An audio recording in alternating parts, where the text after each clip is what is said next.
Hey, do you know who this woman is? What's she holding? Mary Magdalene Yeah, again. it's Mary Magdalene. She's really popular. She's in Italy now. Um, what I want you to notice, this is what we're going to call the Italian gown. And what I want you to notice are these beautiful sleeves. This is brocade, and the Italians like to have the sleeves separate, and you can see a little bit of her chemise here at the armhole, and then we see the chemise up here, and we can see it through the lacing in center front. But they like to have a contrasting sleeve, and we're not going to see that in the northern countries. You have to remember a lot of this is because of the climate. It's warmer in Italy than it is in Northern Europe. So we'll see these beautiful brocaded sleeves that contrast the bodice. And then when we move north to Burgundy, France, or England, oh, I can't see the sleeves there, but you'll see it in the next picture.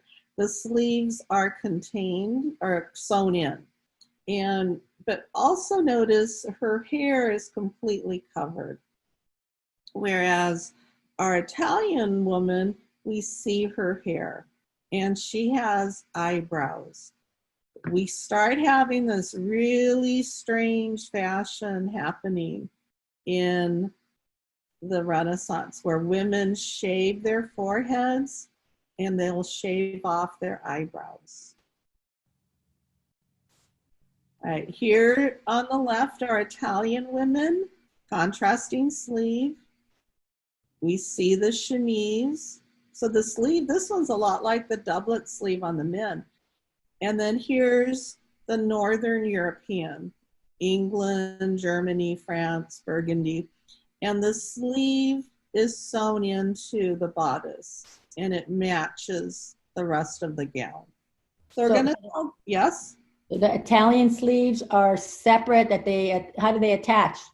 They tie in with points the same way that the men's doublet. Right here, you can see the chemise, and then there are ties. Whereas this one is sewn in to the armhole. Oops. So lots of different fabrics in the Italians, one fabric in the English gowns, and I'm just going to call them English gowns to make it easier to call them northern gowns. Also notice both of them look pregnant. Even this old woman who is the nurse or the nanny, she looks pregnant. You'll see hair in Italy, no hair in the northern regions.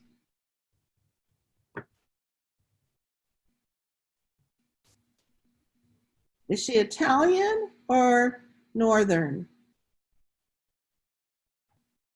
Italian. Mm-hmm. Because she has the contrasting sleeve. She has, and we see her hair. Look how she shaved the back of her neck, the front of her forehead, and her eyebrows. So why are they doing that? Why do they think that's glamorous?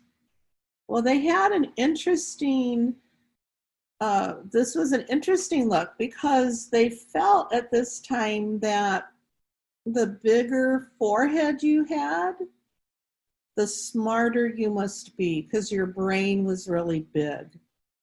So women would shave their foreheads to look more intelligent.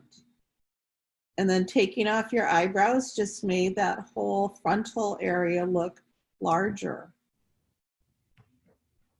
Here's the Italian gown, a little drawing. You can see the segments of the sleeve and then the chemise poking out. So the chemise is the equivalent of the men's shirt, and it was worn for the same reason, to keep the gown clean. And here are Italian ladies, contrasting sleeve, two parts. We can see the chemise. This is a great movie. And in the movie, I'm going to show you the scene from Romeo and Juliet, which takes place in Italy in the 15th century. And they costumed it incredibly well. We believe that each and every ingredient matters. Our deodorant is made with natural ingredients, designed for sensitive skin and proven to last all day, day after day. Get 30% off your first purchase with code WORRYFREE at eachandevery.com.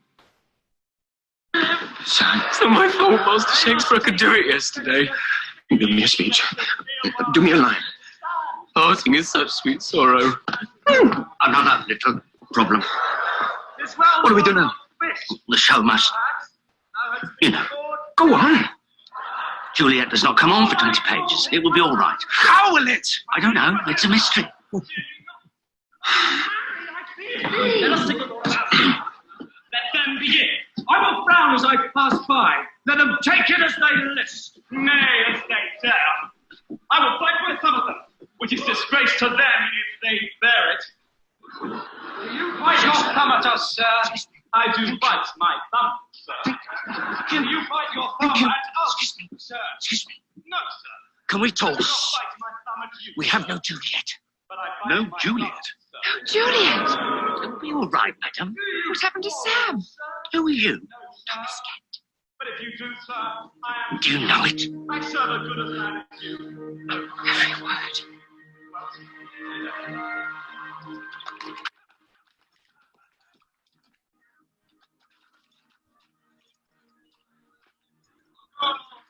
Such sight to be shown, but the rejoicing splendor of mine own. Nurse? Where's my daughter? Call her forth. Now by my maidenhead at 12 years old, I bade her come. What ladybird? God forbid, where's this girl? What lad?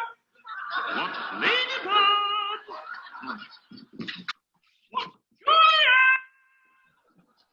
Oh, now, who calls?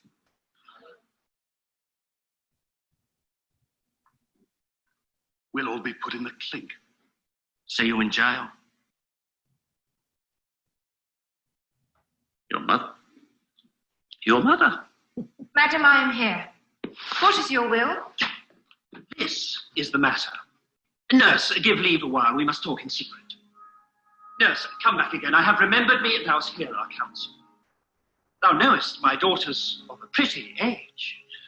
Say, I know her age unto an hour. She's not 14.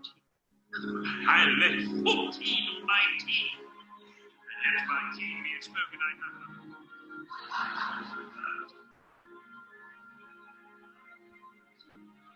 Ready for the walk.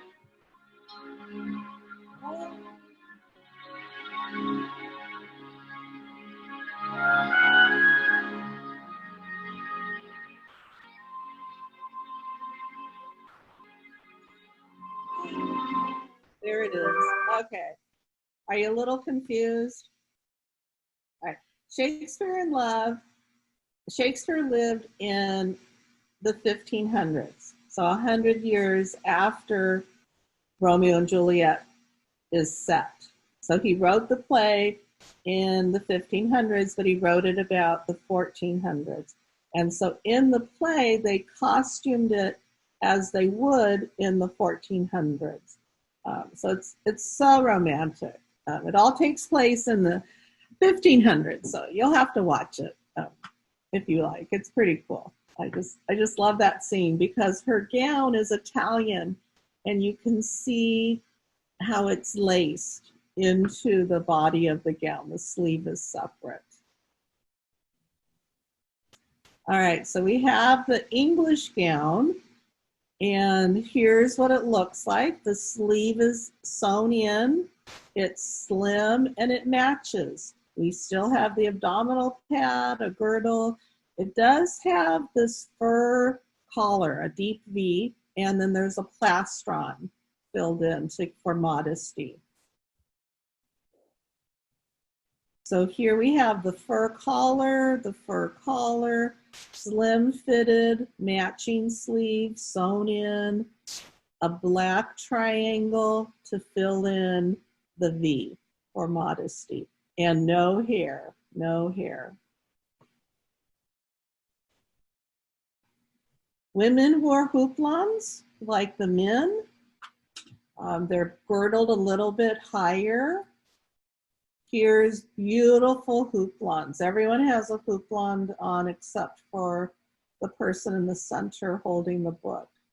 But beautiful houppelans for trim, just incredible. All right, there we go. Look at that forehead. Whoops, there goes my dog. All right, so they shaved the neck, they plucked out their eyebrows, they shaved or plucked the forehead. It was fashion. And these are Italian women, so it was a trend throughout all of Europe to have these huge foreheads. These are headdresses that we'll see in the northern areas. They're called reticulated headdresses.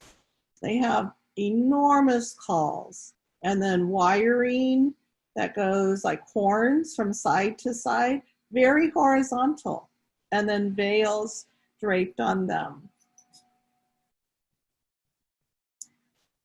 The cauls are the little earmuffs on the side. Look at that forehead. Oh my gosh, it's just so big. And then she has a veil draped over those cauls.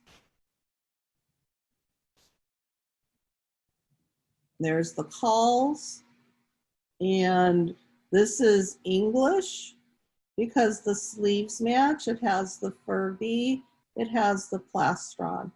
She's getting married, but look how pregnant she looks. Oh, and look at those pointy Mexican boots. Okay, no, Poulains. Well, for them, the advantage was they didn't have to have new clothes when they got pregnant because they already had the space. That's true. That's true. I never thought of it that way. All right, there's those Alexander McQueen antler cauls. I just can't get enough of them. Another headdress that we see in the north will be called hennons. And these are the pointed steeple headdresses. In this painting, don't they kind of look like ice cream cones?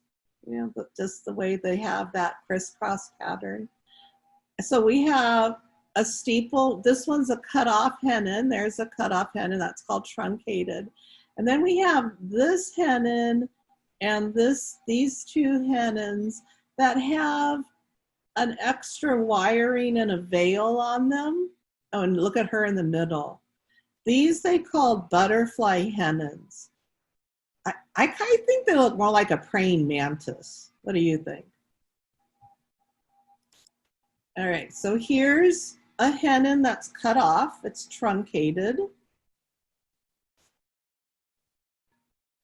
There's another truncated hennon. Oh, there's a double hennon. I couldn't resist putting that cat picture in. It's so cute. Look at her forehead. Oh my goodness. It's so fashionable. Okay, here's the ice cream cone, the steeple hennon, and they called them steeple hennons because they looked like the steeples throughout Europe. Doesn't this steeple look just like her hat? And in France, they were really extreme. These steeple hennons got up to 4 feet tall. Nice, crazy fashion. There's another steeple hennon. There's the butterfly hennon. And she kind of does look like a bug. So you can see it had the wires and then you would drape the veil fabric over it.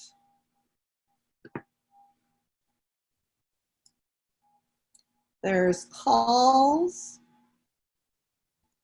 And then a different headdress that they had with the cauls, you can see here in figure 50, is a little padded heart-shaped roll. And here's another one.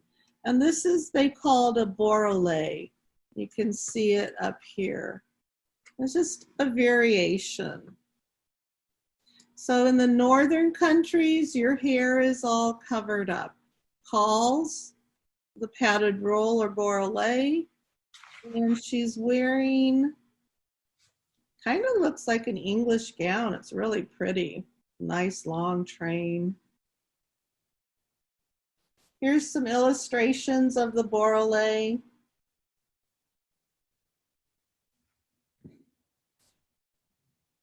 There she is looking pregnant. So we can always tell the north from Italy, north from the south, on how they wore their headdresses, and the matching sleeves are what we see in the north. And then of course, there's the skirt pulled up to the front to make sure you're attractive and totally sexy. It probably was very practical too.